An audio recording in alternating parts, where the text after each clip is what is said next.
Give a schmeichel, give a schmeichel, give a schmeichel, give a smile. Give a schmeichel, give a schmeichel, be the reason someone smiles. Give a schmeichel, give a schmeichel, give a schmeichel, give a smile. Give a schmeichel, give a schmeichel, be the reason someone smiles.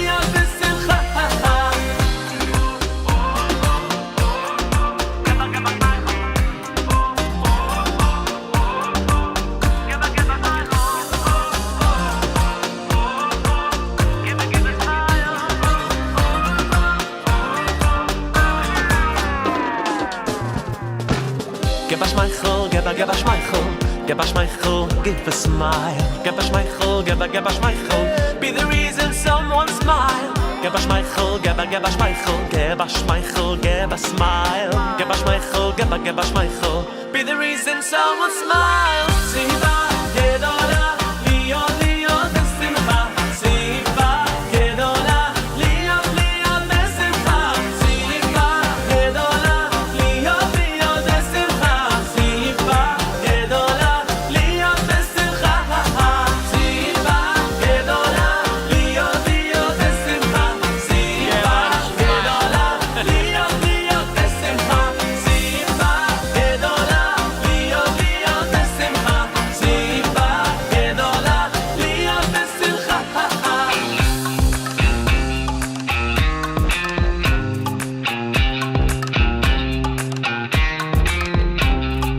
Be the reason someone smiles. Be the reason someone smiles. Be the reason someone smiles. Be the reason someone smiles. Be the reason someone smiles. Be the reason someone smiles. Siva gedola, lio besimcha. Siva gedola, lio lio besimcha. Siva gedola, lio lio besimcha. Siva gedola, lio besimcha.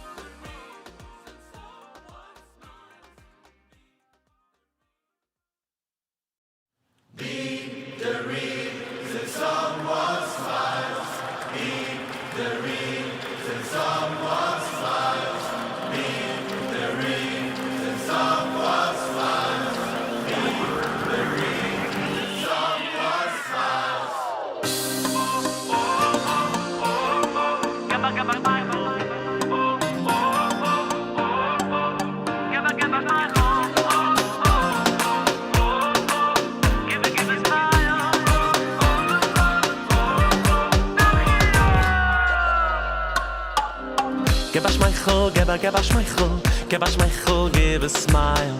Give a schmeichel, give a schmeichel, be the reason someone smiles. Give a schmeichel, give a schmeichel, give a schmeichel, give a smile. Give a schmeichel, give a schmeichel, be the reason someone smiles.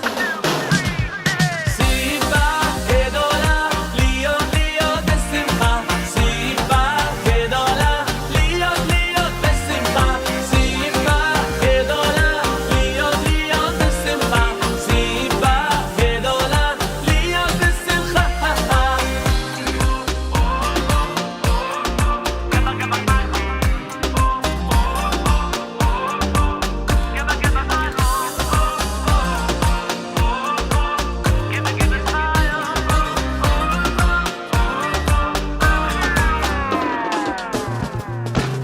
Give a schmeichel, give a schmeichel, give a schmeichel, give a smile. Give a schmeichel, give a schmeichel, be the reason someone smile. Give a schmeichel, give a schmeichel, give a schmeichel, give a smile. Give a schmeichel, give a schmeichel, be the reason someone smiles. Siva gedola, lio lio besimcha. Siva gedola, lio lio besimcha. Siva gedola, lio lio besimcha. Siva gedola, lio besimcha. Siva gedola, lio lio besimcha. Siva gedola, lio lio besimcha. Siva gedola, lio lio besimcha. Siva gedola, lio besimcha.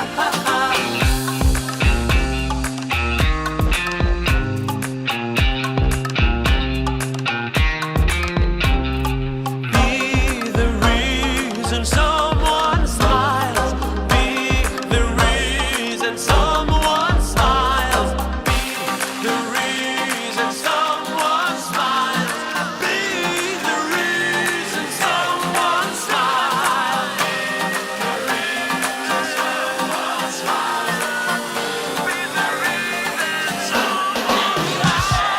Siva gedola, lio besimcha. Siva gedola, lio lio besimcha. Siva gedola, lio lio besimcha. Siva gedola, lio besimcha. Someone smile.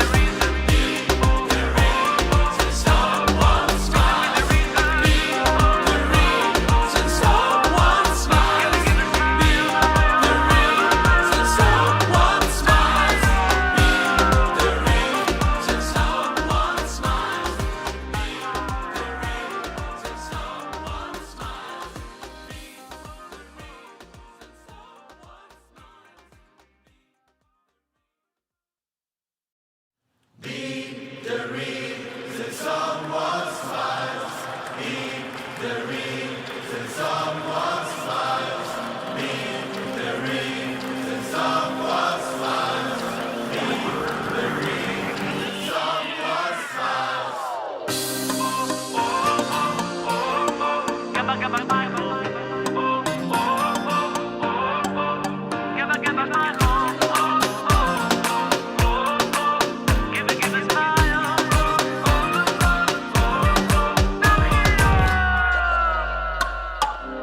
Give a schmeichel, give a schmeichel, give a schmeichel, give a smile. Give a schmeichel, give a schmeichel, be the reason someone smiles. Give a schmeichel, give a schmeichel, give a schmeichel, give a smile. Give a schmeichel, give a schmeichel.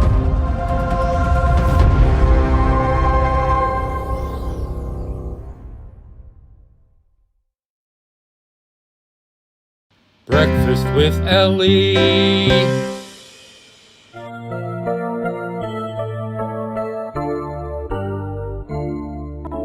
Mode ani lefanecha melech chai bekayam shechezarta bi nishmati bechemla raba emunatecha.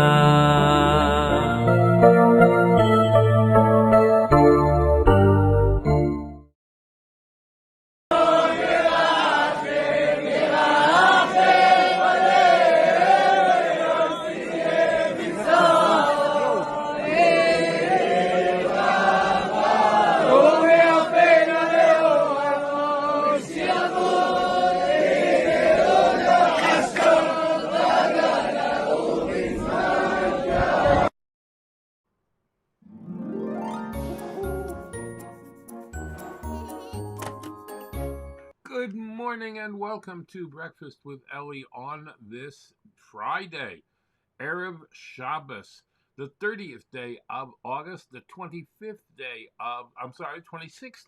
of Av. The Torah portion is Re'eh, HaYom, Yom Shishi Shabbos, the 6th day counting up towards Shabbos. We're learning the 6th and 7th Aliyot. In New York City, Shabbos begins today at 7:12 p.m. and it will end at 8:11, 7:12 and 8:11. It is Shabbos Mevarchim ELUL. We are blessing the new month of ELUL, the Molad for the month.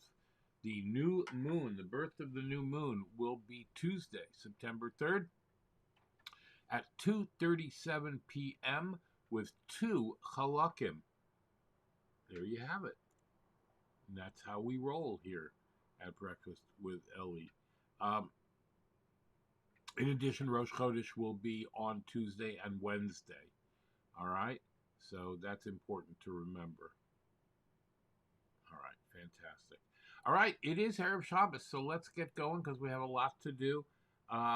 Let's begin by making bracha on tzitzis, men and boys, 2 front tzitzis. Let's go. Baruch atah Adonai Eloheinu melech haolam asher kiddishanu b'mitzvotav v'tzivanu al mitzvat tzitzit. All right. Al divrei Torah, everyone please, together. Baruch atah Adonai Eloheinu melech haolam asher kiddishanu b'mitzvotav v'tzivanu al divrei Torah. All right. Hareini Mekabel, please. Hareini Mekabel alai mitzvat aseh shel ve'ahavta l'reacha kamocha. I take upon myself every single day to love my fellow friend in a very special way. All right, Torah Tziva. Ay Torah tziva lanu Moshe morasha keilat Yaakov. Torah tziva lanu Moshe morasha keilat Yaakov.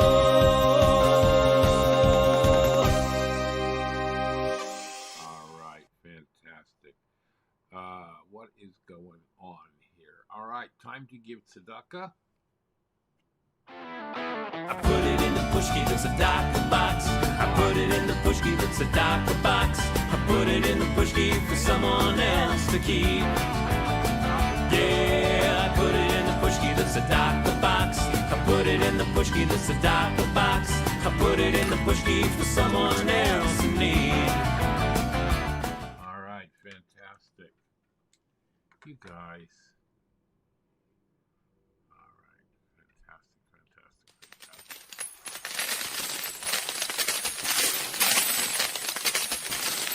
All right, time to say the Shema. Are you ready? Let's go. Shema Yisrael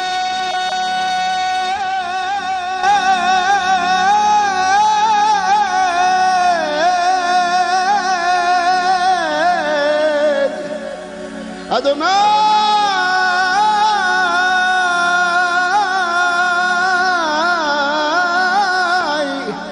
Eloheinu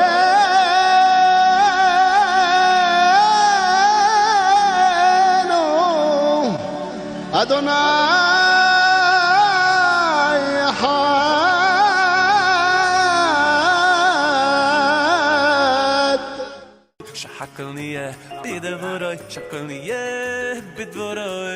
All right, I've got my coffee, and guess what? I've got cottage cheese again because I haven't gone shopping yet.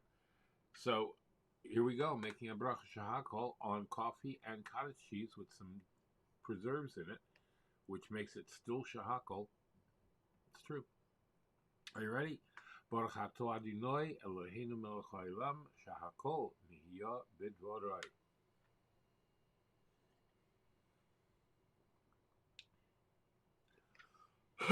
Coffee, blessed coffee.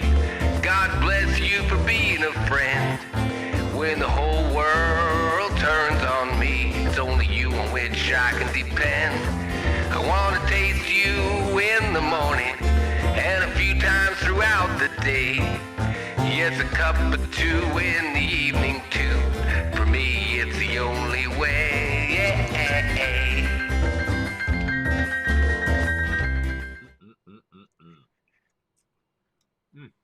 So good. And good for you too, I'm told. All right, today's Jewish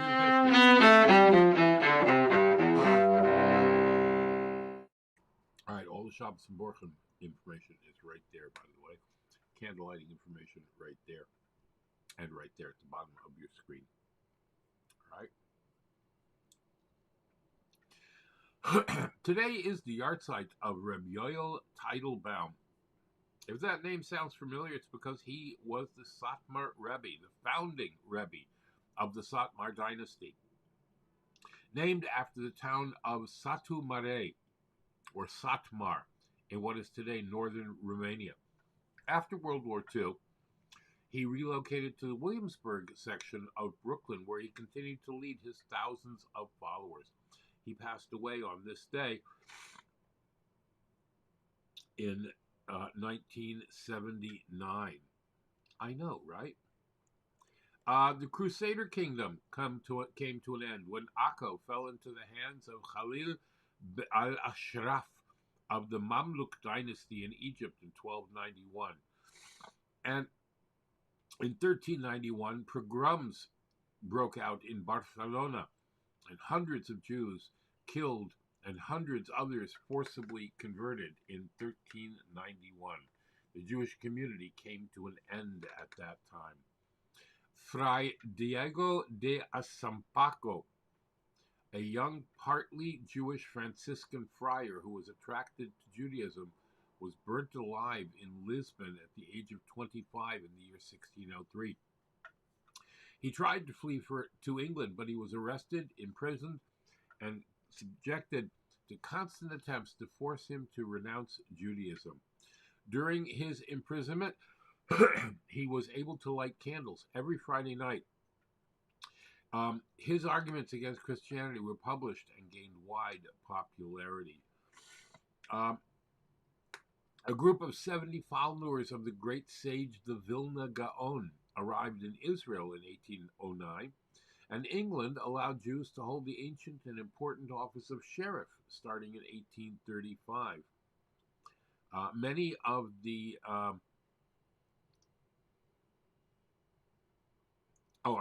the Treaty of Versailles. No, the Treaty of, I don't know what this is. C'est vrai? Yeah, c'est vrai.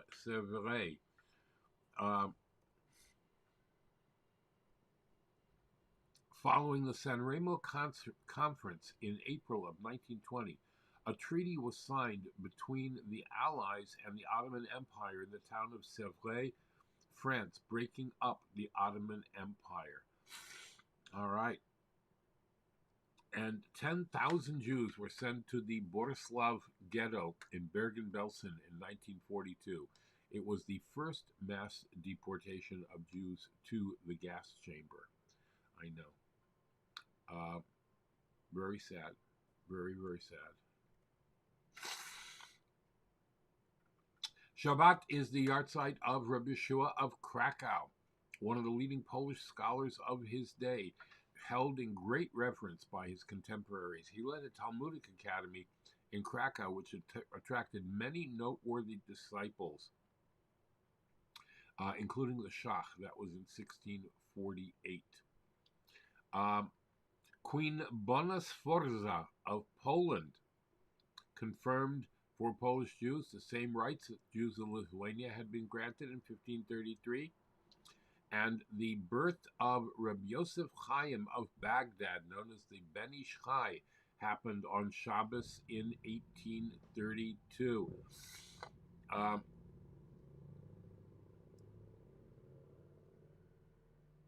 The United States dropped an atomic bomb on Hiroshima, Japan, resulting in an estimated, are you ready for this, 140,000 deaths in 1945.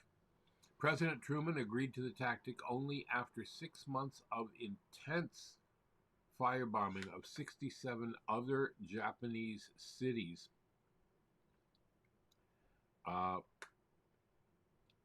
And those bombings did not produce any results in the war. All right. Sad time indeed. Sad time. We blessed the new month, Shabbos Mevarchim. We blessed the new month of ELUL. So that's happening this week. And in addition, we are studying chapter 6 of Ethics of the Fathers today. Shabbos, I'm sorry. All right, a couple of things over here, some housekeeping. These two things are very, very important. I neglected to mention yesterday that yesterday was the 32nd anniversary of Hurricane Andrew. I know, I didn't get this till much, much later. If you go to Chabad.org, there's a beautiful video called Eye of the Storm, which recounts the miracles that we encountered when Hurricane Andrew hit South Florida. Now, I was there, so I can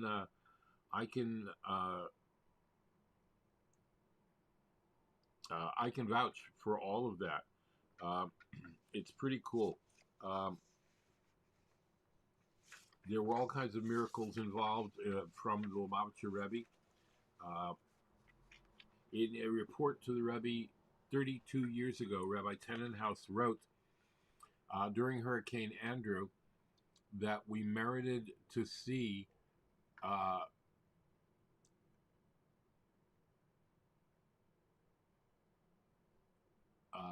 miracles. We immediately merit to see Mashiach now. Every Erev Yom Tov, we celebrate not only an event that happened in our illustrious history, we actually relive the day or days. So too with the 25th day of Menachem Av, we actually relive the day, we give thanks to Hashem that we were indeed part of a huge miracle that literally saved our lives and the lives of so many others. Rabbi Shmuel Hever, should live and be well, called a few days after Hurricane Andrew to ask the details of the Rebbe's incredible advice and repeated advice for Rabbi Tenenhaus and myself and the community to stay put during Hurricane Andrew. Many people said that for Hasidim worldwide, Hurricane Andrew was a pivotal day after the 27th day of Adar Rishon, where the Rebbe had his stroke. The Rebbe was 100% guiding us. Now, too, after Gimel Tammuz, when the Rebbe is not physically with us, Hasidim continue to believe that the Rebbe guides us, blesses us, and directs us with even greater vitality than ever. May we go from strength to strength with the revelation of Mashiach speedily in our days. Hurricane Andrew was an amazing thing. The Lubavitcher Rebbe instructed that everybody in South Florida stay exactly where they were. People had wanted to run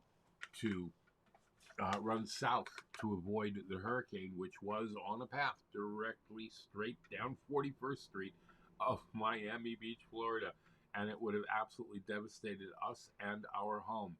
But the Rebbe said to stay, and so we stayed. It was the most incredible thing we had ever witnessed, any of us. The Rebbe kept making like this with his hand, and in the end, the hurricane took an immediate turn to the south, and those that went down to South Dade County were in harm's way.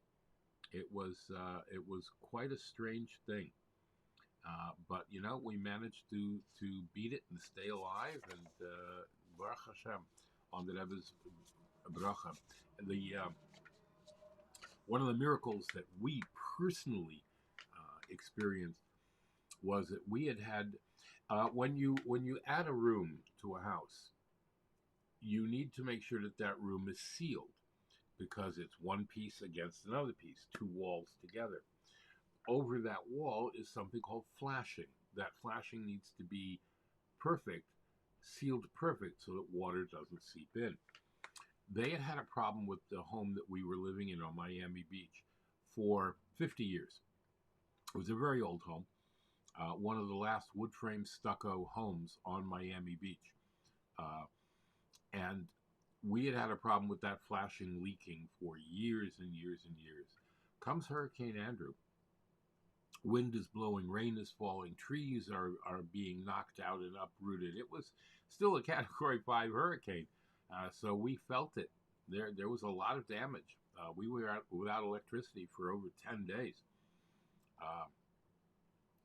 And during the storm, we expected to come downstairs. We lived upstairs during the actual storm for fear that there would be flooding in our home. We came downstairs expecting knee-high water, and there was not one drop. The flashing not only held out, but it protected us. Absolutely, positively incredible how that worked. And it is only Chazdei Hashem, the goodness of Hashem, that allowed us to survive that crazy ordeal. Chaf Hey, yesterday, the 25th day of Menachem Av, the 32nd anniversary of a miracle and miracles that took place during Hurricane Andrew. All right. In less than 1 week, we will begin our 60-day countdown, 60-day journey to a great and wonderful ELUL, 60 days of transformation. We will be using the rabbi's book. It starts in just 5 days. During ELUL and Tishrei, we're all about renewal after destruction, rebirth after loss, and the powerful energy of love, forgiveness, empowerment, and joy. So we are going to look at transforming our lives and making a positive impact in the world. So we are going to do the 60 days of transformation coming up next week, starting with Rosh Chodesh Elul. And there is a WhatsApp group, and I'll be posting all that information as we get towards it. The month of Elul, the last month of the Jewish year, a time to review the past and look at where we've come in life in preparation of the Yomim Noraim, the days of awe of Rosh Hashanah and Yom Kippur. The theme of Elul is to return to your essential self, Teshuvah, helped by prayer and charity. Melech Basada, the king is in the field, meaning that the godly spark within you is much more accessible as long as you search for it. So, each day except Shabbos, we will blow the shofar in the morning services, a call to spiritually prepare for Rosh Hashanah. We start using the blessing, may you be inscribed and sealed for a good year.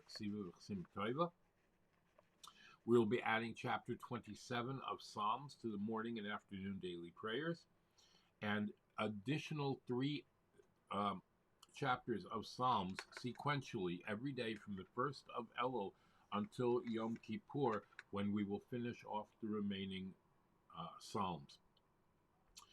It's a good time to have your tefillin and mezuzahs inspected by a scribe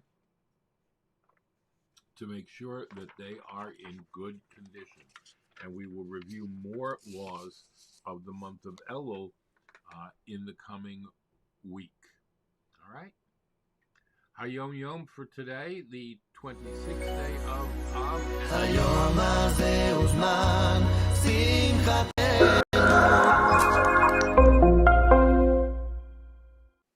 We all like to hear a good story. There's a billion-dollar news industry that makes lots of money by telling us the stories of the day. And Disney makes millions by telling our children fairy tales. Today's HaYom points out that the Jewish people, ever since we left Mitzrayim, we left Egypt, we have also been telling stories. But we have been telling the stories of ourselves, the stories that made us who we are today. Now, this is important because the type of stories that you read and the type of stories that you tell over to your children, those stories influence us and shape us in a very real and powerful way. So we have to make a choice. Do we want to be exposed and influenced by the nonsense of what's going on in the news today? or by the fairy tales that have no substance whatsoever, or we have the choice. On this very Chabad.org website, there is an entire section of Jewish stories. And you can read stories of our past history, of the great Hasidic masters, or you can read contemporary Jewish stories about regular people like you and me going the extra mile to do the right thing. These stories are wholesome, packed with goodness, Jewish ideals. And it's important that we make the right decisions about the type of stories that we consume for ourselves and tell over to our children. It's important that we tell over these Jewish Hasidic stories, and then we take the time to absorb the lessons that are in these stories and allow them to shape us and make us better Jews and closer to Hashem.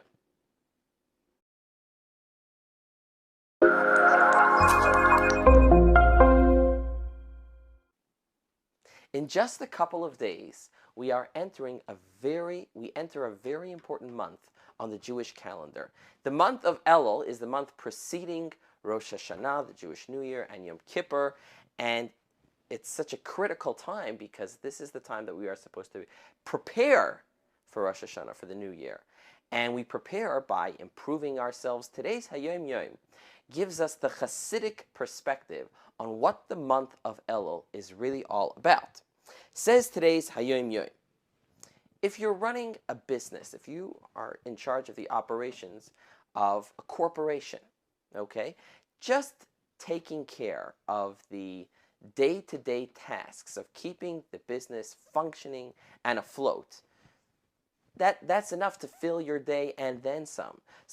Often, it's only normal to be so preoccupied with the daily tasks of keeping that business going that we can lose the forest for the trees. That's why it's so important every once in a while, perhaps once a year, to take a giant step backward and say, okay, let's look at the bigger picture here.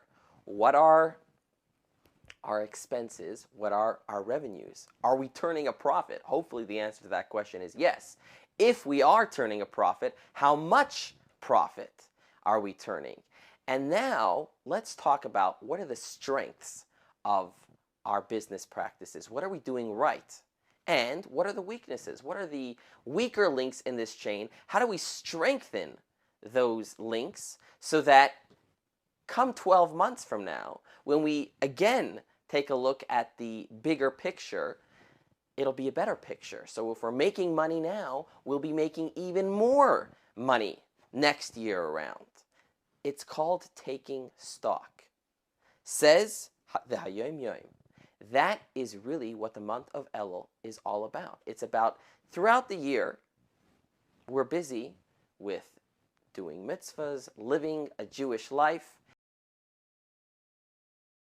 the daily practice of being a Jew. But in the month of Elul, that's when we take a step backwards and say, okay, I want to look at the bigger picture of my service of Hashem. What are my strengths? What am I doing right? And what are my weaknesses? Where are the areas of my behavior that I can use some improvement? It's important to be honest, right? People that are too hard on themselves and are just, oh, I'm terrible, and that's not the way to go. That's not what Hashem wants from us. Hashem also doesn't want us to be too kind to ourselves. We've got to be truthful. Call a spade a spade. There are things that I'm good at, that I'm doing right, and you should be aware and confident with those things and keep up those positive practices. But the month of Elul is also a time to identify the areas of our behavior that need improvement. Take that stock. So that throughout the month of Elul, that's what it's about. It's about taking stock, about reflecting on how things have been going over the last 11 months, and then resolving to improve so that come Rosh Hashanah, it's going to be the beginning of an even better year in every respect. All right. And now,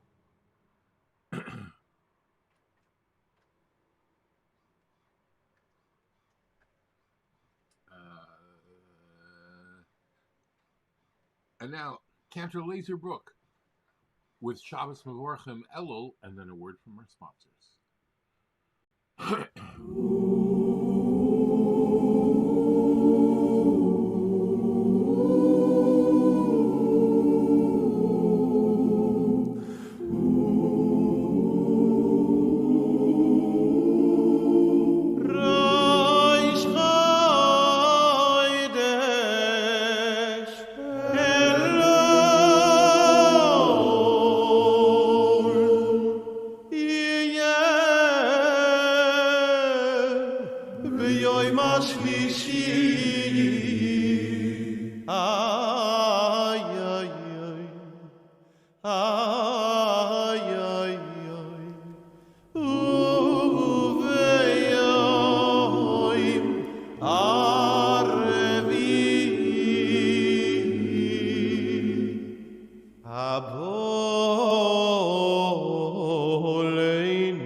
And now, a word from our sponsors.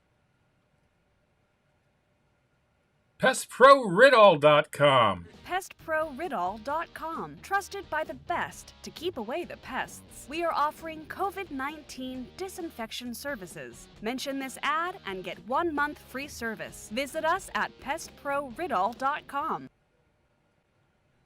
Tarzane Group, micro, miniature, and small orchids. Go to TarzaneGroup.com or call Tomas at 305-440-0565. That's 305-440-0565. And order today. Visit Tomas and Yair at TarzaneGroup.com. Micro, miniature, and small orchids. Beautiful in your home. Go to the website and read Tomas's orchid blog. And by Dina D Design. DinaDDesign at gmail.com. Fine artwork, custom made to your specifications, logos, wall hangings, Judaica, and you can even have something for your child's room. Dina D Designs. Go to her Facebook or Instagram or call or text. Thank you very much to our sponsors. If you'd like to become a sponsor, please go right up here to where it says patreon.com/theactorsrabbi, and you can contribute even only $1 a month if you'd like, but that'll help us bring this broadcast to you on a daily basis and cover our expenses. Be sure to thank your sponsors when shopping and mention Breakfast with Elli when you're shopping there. There might be discounts. Thanks for watching. Helping lots of people any way we can. Tzedakah is the Jewish way to help your fellow man. All right, fantastic. Patreon.com/theactorsrabbi or breakfastwelly.live/new computer if you would like to help us get a new computer up and running so that we can alleviate the challenges that we face on a daily basis with this clunker over here. It's been good. It has been good. It's been very good. All right. Patreon.com/ Torah, Torah, Torah, Torah, Torah, Torah, Torah, Ziva lanu Moshe. Torah, Torah, Torah, Torah, Torah, Torah, Torah, Ziva lanu Moshe. Let's give some time for it.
I want you to listen to some stories and ask yourself, what is going on in these stories? What are they trying to tell us?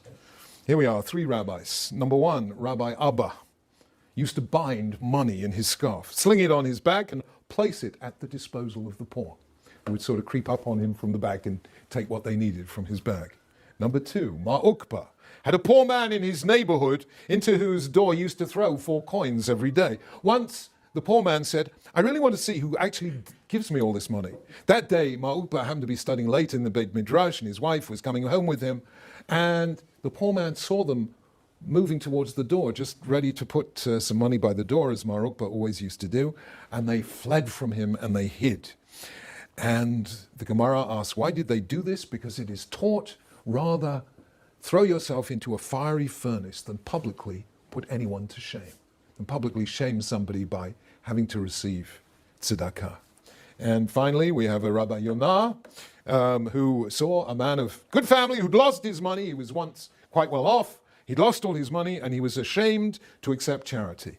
And Rabbi Yonah went to him and said, I heard that an inheritance has come your way. Maybe the lawyers haven't told you this, but I happen to know you're about to inherit a great deal of money. So here's an article of some value. Sell it and use the proceeds. And when your inheritance comes in, then you can give me back the money.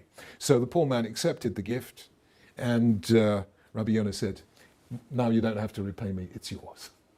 Because he knew the man wouldn't accept it as a gift, so he gave it to him as a loan and then told him it was a gift.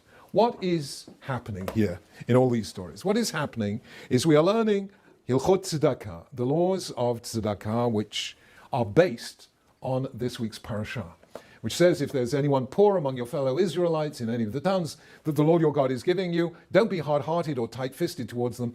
Rather be open-handed and freely lend them whatever they need. Give generously to them. Do so without a grudging heart, because then God will bless you in all you do. There will always be poor people in the land. Therefore, I command you to be open-handed towards your fellow Israelites who are poor and needy in your land.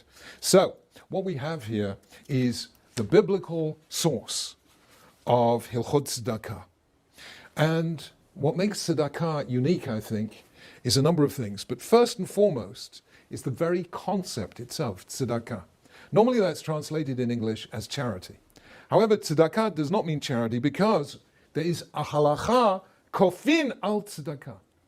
That if somebody is judged not to give enough money to tzedakah, a Beit Din may force him to give. Charity is always voluntary.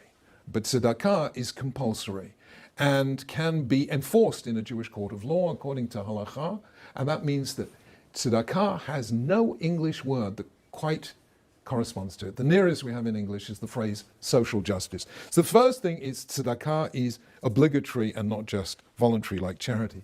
But the second is what is implicit in all the stories that I gave you, which is the psychology of poverty. Poverty doesn't just mean that materially we're unable to support ourselves. It also means psychologically we lose a basic element of human dignity. And therefore the halachot of tzedakah concern not only how much to give, but how to give. Always given in such a way that doesn't humiliate anyone. So Rabbi Abba used to throw his tzedakah money in a bag behind his back so that he would never see who he was giving to. And the recipient knew that he couldn't see who he was giving to. Mar Ukba used secretly to put these coins in the poor man's doorway so that the poor man didn't know who he was receiving from. And Rabbi Yonah gave this money to the man as a loan and then said, no, you keep it and you don't need to repay me. Again, because he knew that the person was too embarrassed to accept tzedakah, and therefore he gave it to him under this ruse of it being a loan. And that idea that poverty humiliates is fundamental to Judaism. If you think about Birkat HaMazon, it's their invention.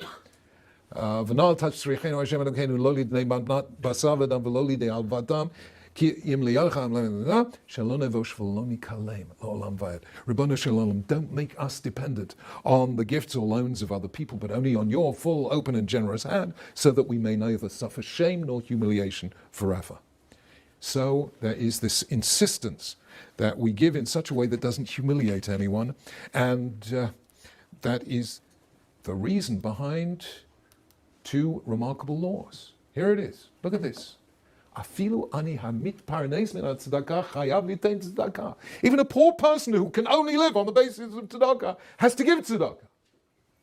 Now go figure. Should I give money to A to give to B? I could give to B directly. Why do I need to give a poor person enough money so that he can give tzedakah? In economic terms, it makes no sense at all. But in psychological terms, it makes a great deal of sense. Because if I only receive and I don't give, I feel humiliated. Being able to give is an essential part of human dignity, and therefore we have to give enough to a poor person so that he too can give. Number 2, the famous halacha codified by the Rambam, that the highest degree of charity is to give somebody a gift or a loan or accept him into a business partnership or find him a job so that he can dispense with other people's aid. Now you go figure. To give somebody a loan to start a business, that's not costing me anything. I'll get the money back. Whereas if I give lots of money to tzedakah, I'm hurting. I've given away a lot. So how come this is the highest form of charity? Answer, because you give somebody a job, help them start a business, then they no longer need to depend on tzedakah, and that shows that the essence of tzedakah is not only helping somebody physically, materially, but helping somebody psychologically as well. What the Rambam is doing here in the 12th century was recently rediscovered by somebody called Muhammad Yunus in Bangladesh, who, as you know, developed the Grameen Bank to provide poor people with microloans, small loans, to help them start their own businesses, for which he was awarded the Nobel Prize. What Muhammad Yunus was doing was already what the Rambam told us 8 centuries earlier. The way to create a world without poverty is to help people start their own business or find them a job. And this remains still the most powerful form there is. What is remarkable about Judaism is Judaism refused to romanticize poverty. Many other religions said, oh, it's blessed to be poor. But Judaism said, no, it is nothing of the kind. Poverty is a humiliation. Poverty crushes the spirit. Poverty is not a blessed state, but a curse. Poverty is something that we have to try to eliminate, if at all possible. Because, said the Rambam, don't pretend that your mind can be full of noble spiritual thoughts when you don't have enough food to eat and you don't have a roof over your head. So first, eliminate poverty, and only then worry about people's spirituality, which is why I believe that all of us have to come together as religious leaders to argue against poverty and to fight it together, because that is the great human challenge. Friends, I still believe that Jewish teachings on poverty remain the most powerful of any great tradition anywhere in the world. And as we've seen in microloans, in debt relief and so on, still they are influencing relief efforts on behalf of the international community. Let us, by these Jewish teachings, make poverty history. Shabbat Shalom.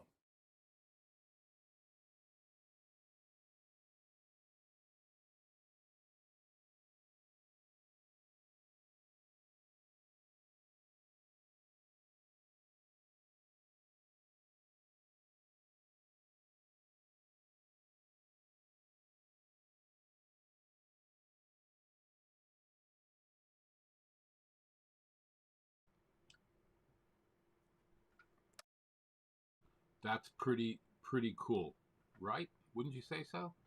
Huh, I think so. All right, and that takes us to, where does that take us? Hold on 1 second. In the 6th and 7th Aliyahs, Moshe commands the Israelites to designate every 7th year as Shemitah, the sabbatical year. During this year, creditors must forgive outstanding loans. And then the section discusses the obligation to give tzedakah to the poor with a happy heart and to lend them money if necessary, even if the Shemitah year is looming and you won't be able to be paid back. A Jewish slave must be freed after 6 years of service and must be given generous severance gifts as he departs.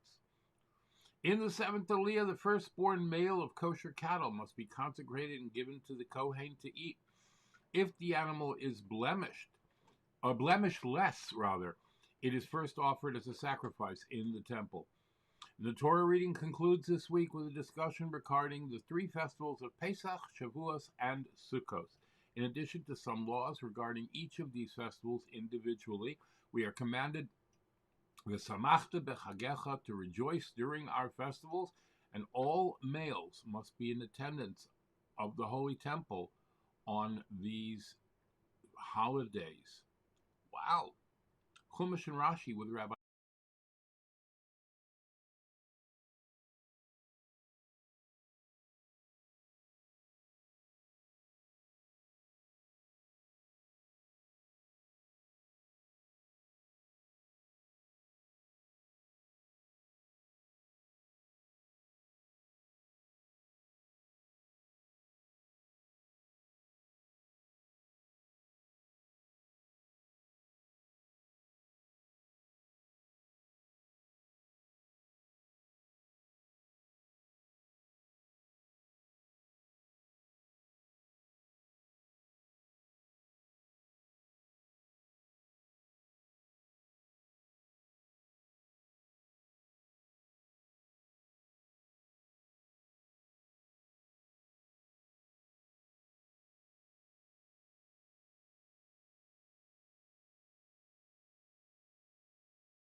we had it.